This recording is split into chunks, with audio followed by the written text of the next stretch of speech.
everybody, and welcome to another video.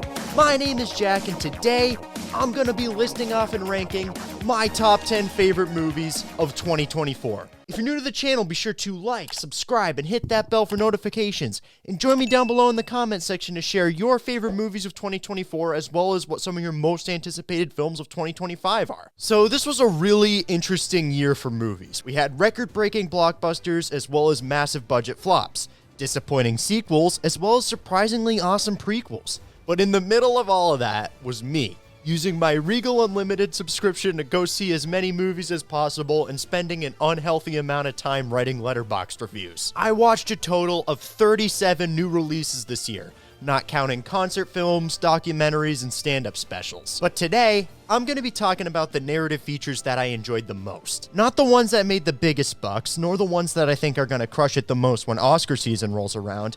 These are the movies that reminded me the most of why I love cinema. There are some films that are objectively better than others that aren't placed as high on the list just because I don't connect with them as much, so just remember that this is all my opinion and I would love to hear yours in the comments. And there were a lot of movies this year that I really wanted to see but haven't gotten around to yet, such as Boy Kills World, Memoir of a Snail, Nosferatu, Monkey Man, Flow, A Different Man, The Beekeeper, A Real Pain, Thelma, Chicken for Linda, and A Complete Unknown.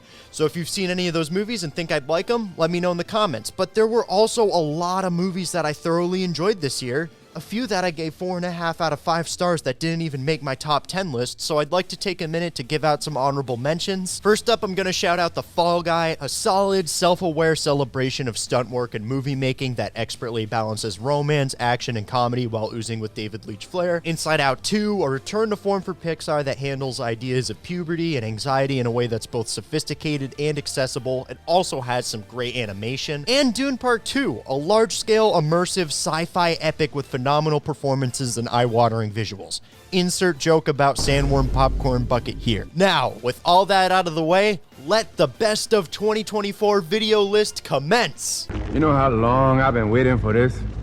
Woo, I'm about to make a name for myself here. I know he isn't really up there for a lot of people, but Sean Levy is one of my favorite movie directors of all time. He's always told really heartwarming stories that have captured my imagination since a young age, and whatever he lacks in unique style, he makes up for with heart, humor, and great understanding of character. And aside from The Internship, Free Guy, and the Stranger Things episodes he's directed, Deadpool and Wolverine is probably his best work. I don't love this movie as much as I did when it first came out, since the story doesn't make very much sense, the villain kinda stinks, and it doesn't hold a candle to Logan, so I got to a point where I was kinda ready to throw this movie under the bus and call it an overrated piece of crap. But one time a couple months ago, when Bye Bye Bye came on at my work and nobody was around, I broke out my dance moves and remembered how much fun I had both times I saw this movie in theaters. And ultimately, that's the main thing this movie's trying to do. It knows what it is, and it excels at that. There's a joke cracked every 10 seconds, and almost all of them land. Hugh and Ryan have such great chemistry and banter that I could watch them in these roles forever,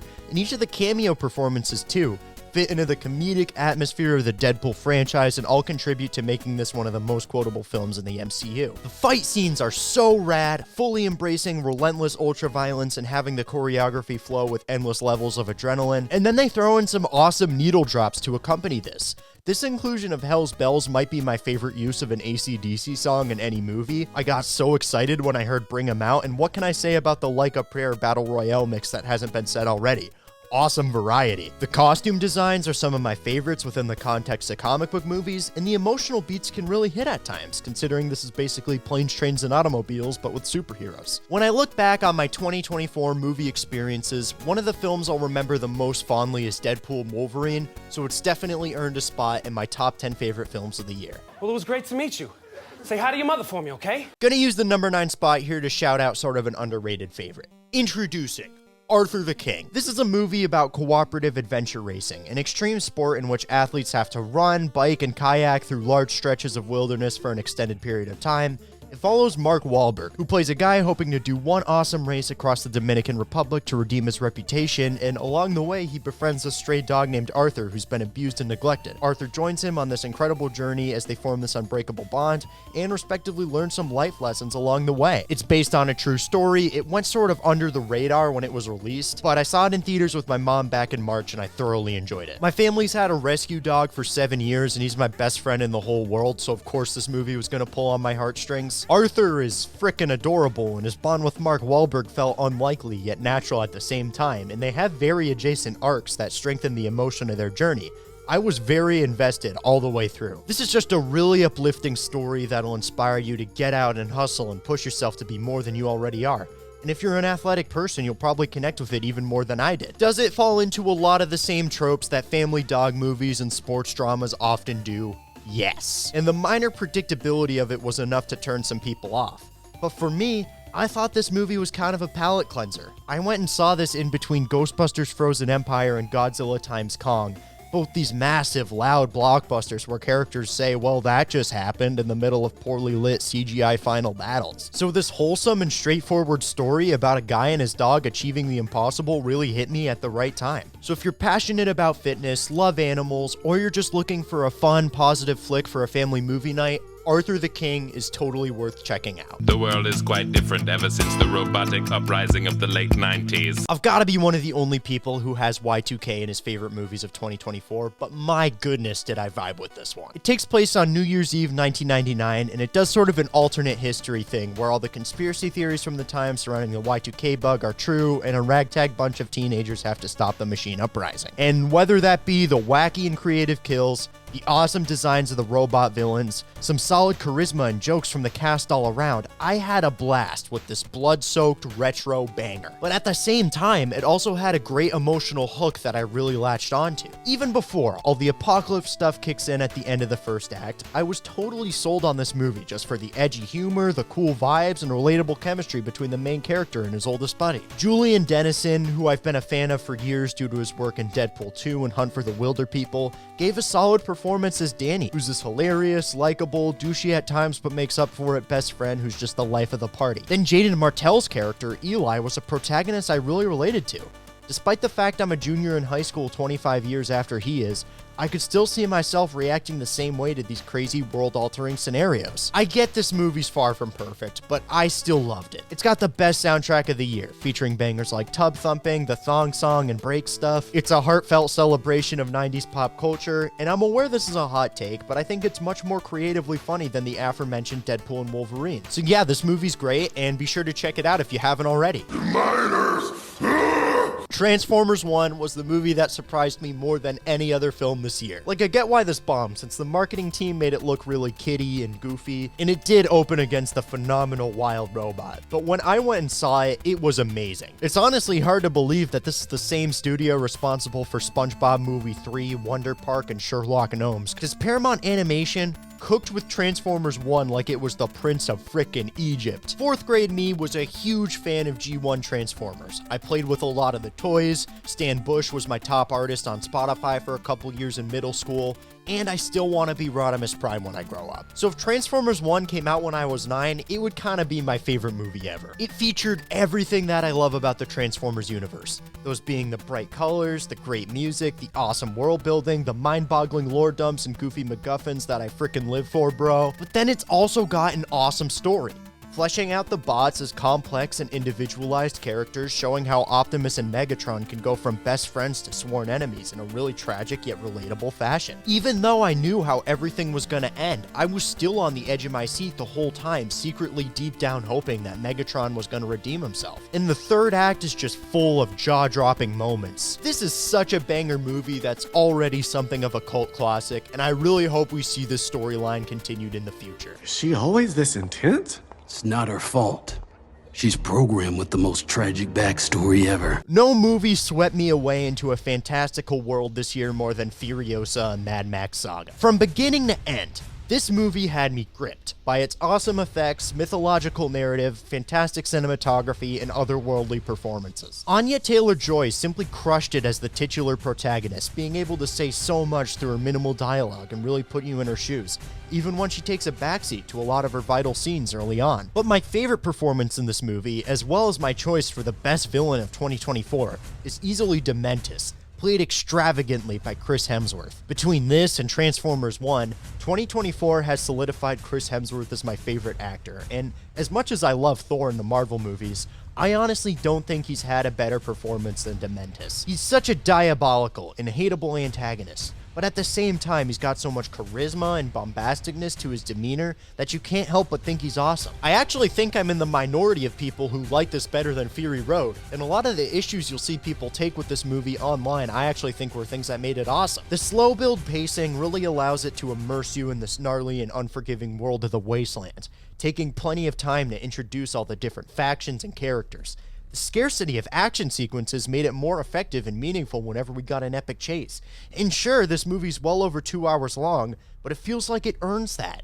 It's a big, sprawling epic that takes place over an extensive period of time, and you really get a full picture of Furios's life. And the ending, my gosh, the ending, instead of being a big, classic Mad Max chase, it's a very grounded, vengeful face-off, and it's way more emotionally investing. It's endlessly impressive to me that George Babe 2 Miller's 80 years old and he's still making bangers that'll get the adrenaline pumping like nothing else. And the only work he's ever won an Oscar for was freaking Happy Feet. Like when my dad went and saw this and we got home, we were so excited and so full of energy that afterwards we immediately put on Mad Max Fury Road and basically stayed up till midnight watching these movies. So after spending 4.5 hours in the post-apocalyptic Australian wasteland, I guess I had found one of my new favorite franchises. S-A-D-U-M-D-A-Y.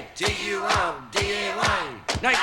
At this point in the video, you can kind of tell that the movies I like aren't the ones that typically win Oscars. Like, what do you mean the movie where we see Hugh Jackman's CGI chest hair in the middle of the big emotional climax won't get nominated for Best Picture? But if Saturday Night isn't tossed around conversations for its music, performances, screenplay, and direction when award season rolls around, I think it would be completely snubbed, because Jason Reitman's latest creative outing is a sheer masterpiece in every sense of the word. Basically, the deal with this movie is it's the 90 minutes leading up to the first Saturday Night Live broadcast showed in real time as you follow Lorne Michaels trying to tame the on-set chaos and get everything in order to go live at 11:30. It has such a perfectly fleshed out, stressful atmosphere. The dialogue and camera movement plays out with this imperfect franticness to it. The film's conflict utilizes time as the true antagonist, and it carries that via Jon Batiste's intentionally messy score. There's such a pit in your stomach as you're watching these historical events unfold, and I just felt super immersed in 1970s New York. Without a doubt in my mind, this movie had the best ensemble cast of 2024.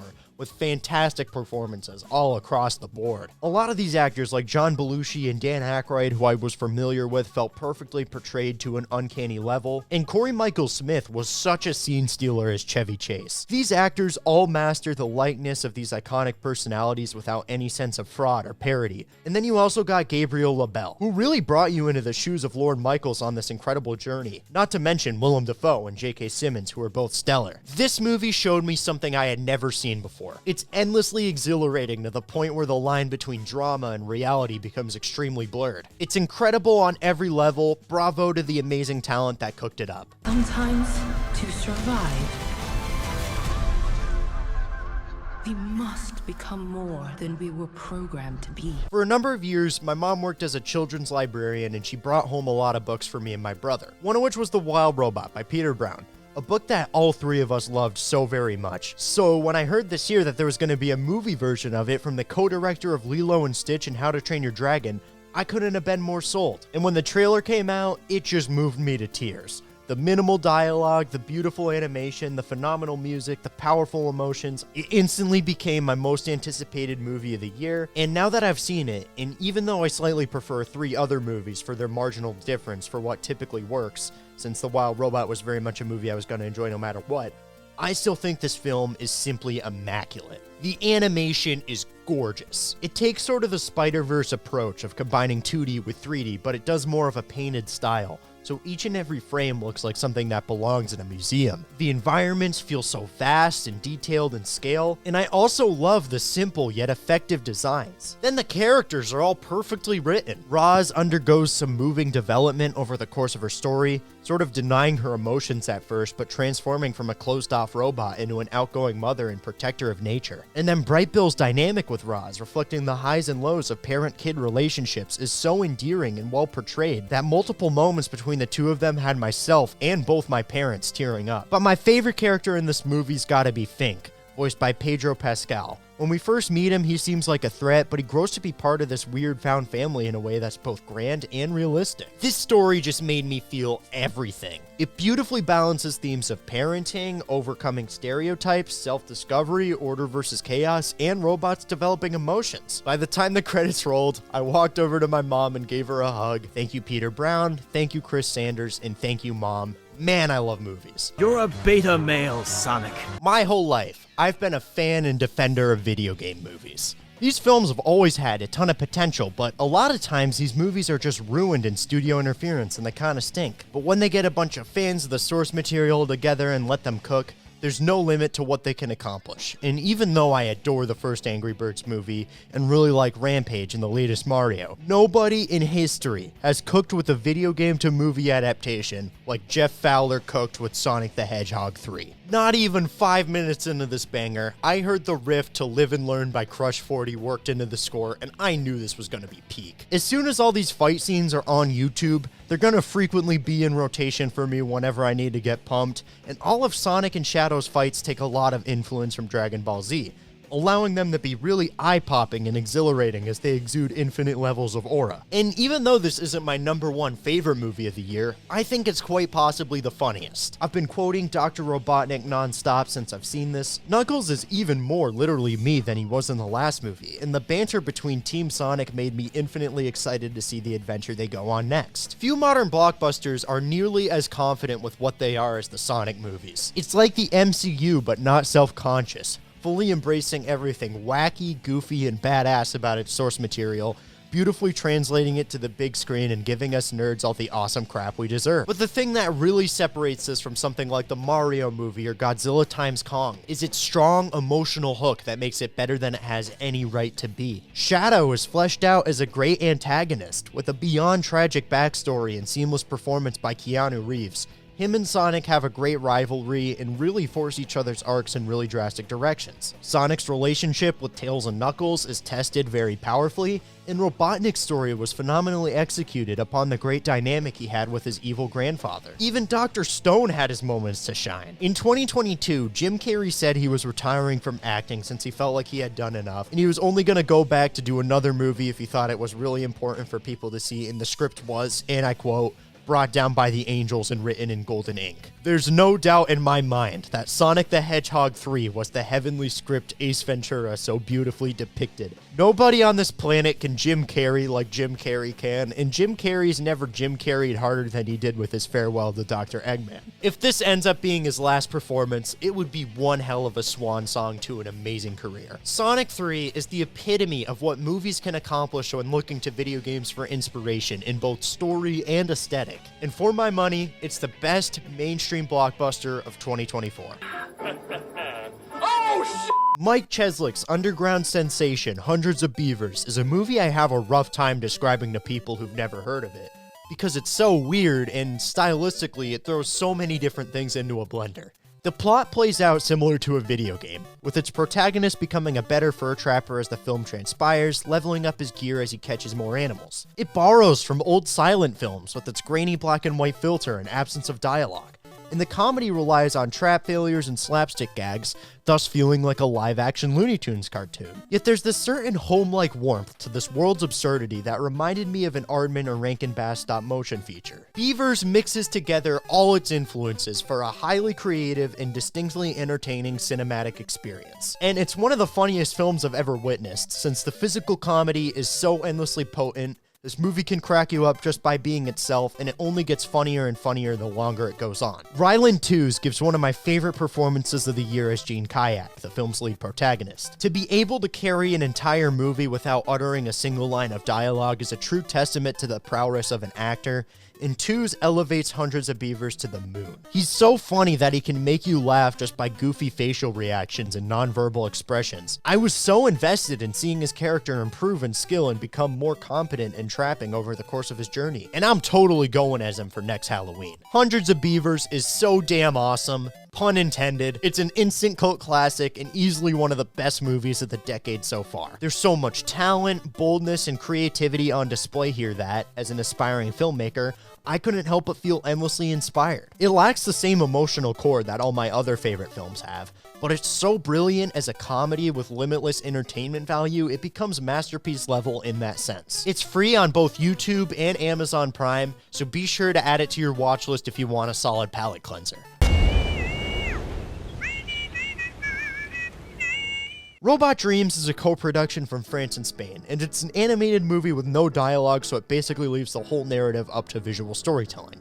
It's set in a version of 1980s New York completely inhabited by anthropomorphic animals. It follows the story of this dog who's totally lonely, so he buys this robot to be friends with him, and they're hanging out, they're vibing, but when they're swimming around on the beach one day, the robot gets all rusty and the dog's forced to abandon him. So it follows the characters as they're separated for a whole year and coping with the distance, via the dog attempting to put himself out there and make new friends, and the robot's dream sequences. Now, as long as I can remember, animation's always been my favorite medium. I really love how expressive the characters always are, and there's feelings that animated movies can get across that live action ones can't. There'll be different moments in movies where the dialogue will drop out, maybe music will kick in, and they'll just let the animators cook, driving home powerful emotions purely off of universal images. And Robot Dreams really excels at that. None of the characters in this movie say a single word, and yet they have so much personality evoked through their designs, body language, and aesthetics. Even the background characters make this world feel so much more lived in through their attention to detail. I simply can't imagine watching this and not feeling inspired to go make some art immediately after. It's got such a universally tragic intention to the center of its narrative that I think anyone can connect with it. It taps into this idea of being completely alone until you find that one person who finally matches your vibe,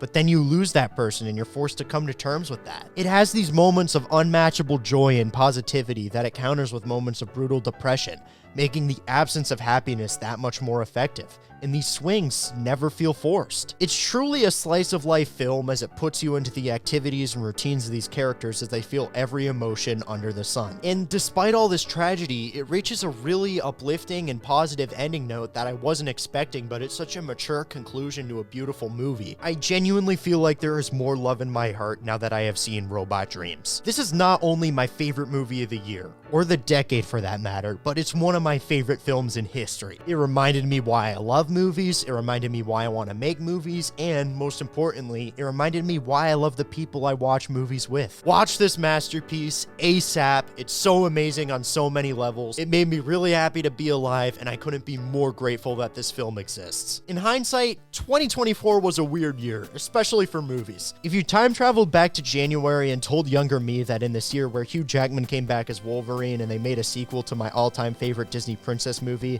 that the films I enjoyed the most would be an animated European dramedy with no dialogue, a black and white silent movie with a bunch of dudes running around in mascot costumes, and a Sonic the Hedgehog sequel, I'd say you were crazy. But that's what made this movie year so awesome to me. There were movies that were super my thing that I was gonna enjoy no matter what, as well as weirder new stuff that did things I had never seen before and broadened my horizons as a moviegoer. And it's because of that there are some people that I'd like to shout out real quick. I'd like to thank all the directors, actors, animators, designers, writers, and effects artists whose work I praised in this video, and I hope that I've encouraged others to seek out their films. I'd like to thank my favorite film YouTubers, namely Sean Chandler Talks About, Schaefer Productions, Bacon Guy, and Film Stocks for turning me on to more underrated movies I wouldn't have gone to see otherwise. And I'd like to thank my parents, my brother Artie, my friends, family, teachers, Letterboxd buddies, and anyone I talked to about movies or went to theaters with this year. What good is cinema if you can't appreciate it with others? And lastly, I'd like to thank you guys, the viewers, the subscribers, the commenters, anyone who's watched a Geek Gossip video in 2024. Whether you've been following us since the beginning or whether this was the first time you saw us, thank you. 2025 is just going to be awesome. There's so many new movies I'm pumped about, and you can bet that I'll still be making tons of awesome reviews, ranking lists, and whatever movie content I feel like doing at the time. Can't wait. But yeah, that's gonna have to wrap it up for this video. Real quick before I say goodbye, be sure to let me know what your favorite movies of the year were in the comments down below. And also, what are some of your most anticipated movies of 2025? It's gonna be an awesome year for movies. Tons of new things are coming out. So I'd be really excited to hear what you guys are excited for. But once again, that's gonna have to wrap things up. Thank you so much for tuning in. Until next time, YouTube, I will see you on the flip side.